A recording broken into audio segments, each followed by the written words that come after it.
Hello everyone, I am Surrenderlot Reviews, and I'm back, and I'm ready to look at some more Generation 1 Transformers. But before I get started, make sure to like, comment, subscribe, and if I can't convince you, perhaps this picture of my cat will convince you. And, random fact about my cat society is that their government is so competent that it accidentally butt-dialed government secrets to the people. But without further ado, let's get into this! So, the first episode we're gonna look at today is Sea Change, where the Autobots help a rebellion on an alien planet. But without further ado, let's get into this! So, the episode starts out with a rebellion on an alien planet, where basically the native aliens on this planet decide to rebel against their Decepticon overlords who basically side with the Decepticons, or at least our earlier-ish Decepticons, and the Autobots end up coming in and helping the rebels. But unfortunately, the Decepticon end up getting a distress signal out to the Decepticons, and the Decepticons come to reinforce them. And the Autobots and the alien resistance end up going to this place called the Well of Transformation, which transforms people into whatever they think, and Bumblebee ends up getting captured when the Autobots try to meet them at another place. But luckily for Bumblebee, the Autobots that aren't captured end up going to the alien resistance, and they end up launching a strike to free Bumblebee. And Sea Spray and the girl end up going somewhere, while Laserbeak follows the alien resistance.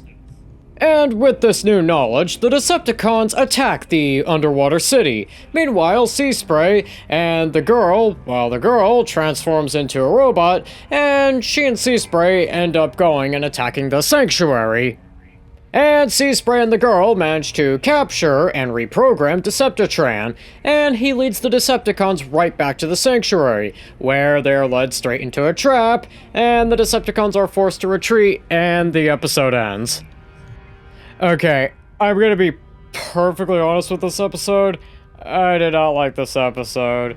I mean, this episode kind of suffers from the same problem as the Immobilizer or, I don't know, Changing Gears, in the sense that it just goes through the motions and doesn't really do anything. Like, the concept of rebellion, come on. The Ultimate Doom, Megatron's Master Plan, and the God's Gambit did the entire concept, but better. And I'm talking way better, and I'm actually gonna remember more in those episodes.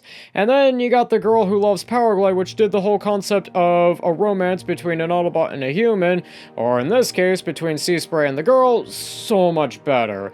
And I probably forgot to mention that there's apparently a romance between Sea Spray and the girl, because I didn't feel like remembering that, and it wasn't really interesting enough for me to remember.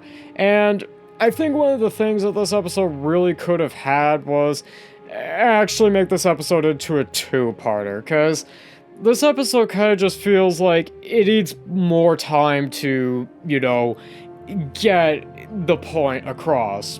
And I will also say that this episode was kind of boring to me, and really the only thing I'm going to remember is probably that part where Rumble turned into a tree, which I'm only just now mentioning because, well, I didn't really have an interest in this episode other than that part where Rumble turned into a tree. And yeah, that's all I really got to say. I literally have gotten to the 2-minute mark, and I explained the entire episode, or what I feel like was actually important for the entire episode, and I really think that the episode should have been a two-parter, just so that they could get more out. Because that's kind of what it feels like. The episode was given too much of a time crunch, and really needed to have more time. I mean, okay, listen, I like the idea of an alien resistance on an alien planet, where they're trying to throw off Decepticon rule and how the Autobots are helping them. That's great, but, again, really probably could have benefited from being a two-parter rather than just a one-episode.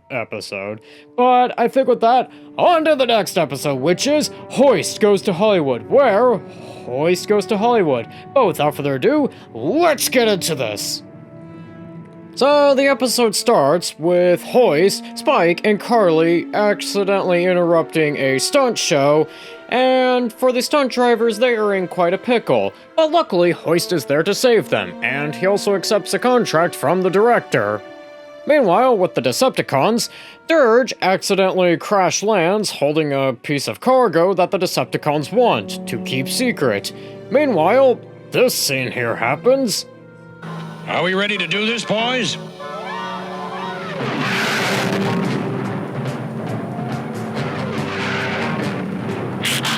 How was that for an entrance? Drax? What's he doing here?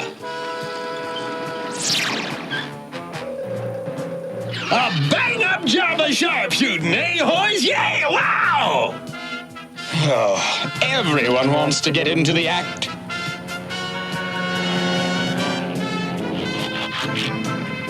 The star has arrived! You don't want a star that can't get off the ground? I'll show you some real Oscar-winning material. Oh no, the Autobots have gone movie mad. Yeah, and the director's gonna be just plain mad. What an auto ham!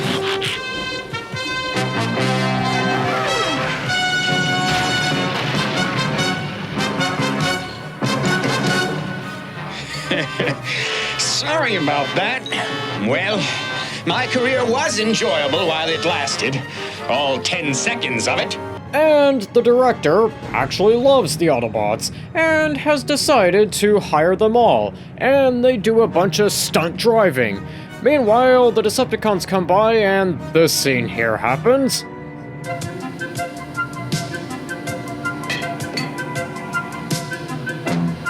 I don't know what's going on, but it could be just what we need. Roll camera! Oh, this is great! Keep rolling, keep rolling! Flesh creatures! Quick! Destroy their weapon!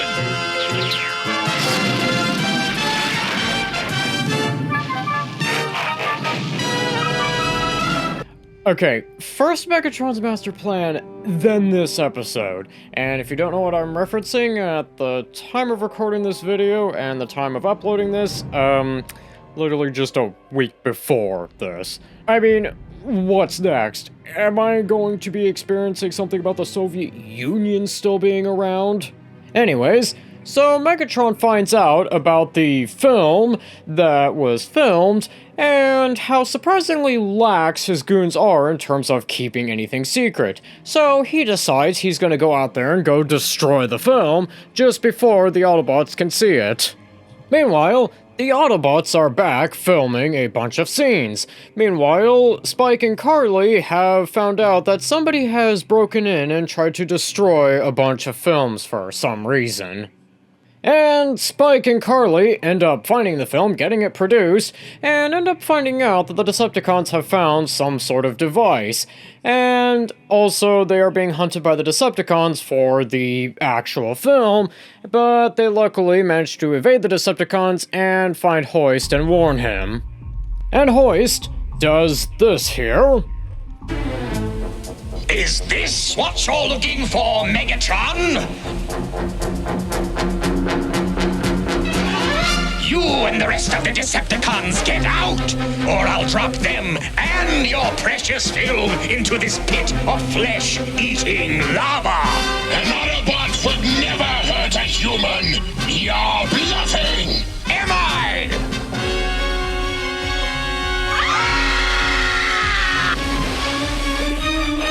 Maybe you'd like to follow them, Megatron. And so the Decepticons retreat, thinking that they have accomplished what they accomplished. And, as it turns out, according to Wheeljack... That's what Megatron wanted? Oh, brother, that thing never did work. I mean, if it had, I'd have taken it with us when we left Cybertron. And overall, I will say that Hoist Goes to Hollywood is actually a really good episode, and a lot better than I remember it. Well, more or less, I kinda didn't remember the episode at all, and I really like the director guy and how he's just able to improvise what he's seeing, and really make it into the script. And I also really like how they use the movie set setting really well throughout the episode, like the parts where Spike and Carly are trying to get away from the Decepticons. And I really recommend this episode. It is really good, and definitely better than Sea Change. I mean, that one should have been a two-parter.